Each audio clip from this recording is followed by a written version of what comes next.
time trial day to open up the 60th Tirreno-Adriatico. Just 11.5 kilometres in total, out from and of course back within Lido di Camaiore.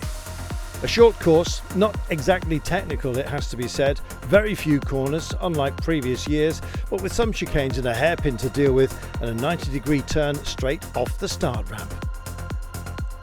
No altitude to speak of, so no mountains jersey, but a blue overall jersey, of course, up for grabs. And some great contenders and spectacular time trialists very much on hand. Well, a mixture of youth and experience, and some of those that went off, like Piganzoli, were doing great jobs. But it was Price Pedersen that set the benchmark early on, and in fact it looked like it might stay for quite some time. Varun Scholz, one of those that just eased off towards the end, knowing that victory was out of his grasp. And then, of course, the big hitters started to arrive. Milan setting a great time, Grosshartner showing the big heart that he has, and plenty of others as well, wanting to impose themselves on a very difficult course. Tiberi looked to be absolutely on fire out there, everyone else just waiting for their moment. Well, the rollers were busy today. Tiberi coming across the line just out of the win, at least at that point anyway, just off the top of the podium by a second only. In fact, only 10 seconds would blanket the top 9 by the end of the day, save for the 2 who were out front, but who would they be?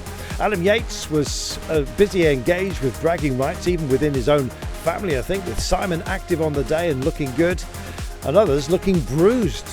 Yes, of course, Strade Bianche had its costs out there. It was a question, though, to refocus the mind and indeed go for it. 2 out-and-out favourites were on display on this day. Juan Ayuso, of course, who had beaten Filippo Ganna in the past. Who else could possibly get themselves in the mix? Catania was one of those out there, but when Ganna started, would he finish the job? Ayuso looked imperious. Milan was looking impressive out there, but Ayuso had the better of him. But look at the green of the clock. As Ayuso finished, would that be enough? Could he possibly yet again beat Ganna? Well, Ganna is going to lead this race, and he's going to be in charge for days. 23 seconds. An enormous advantage for Filippo Ganna.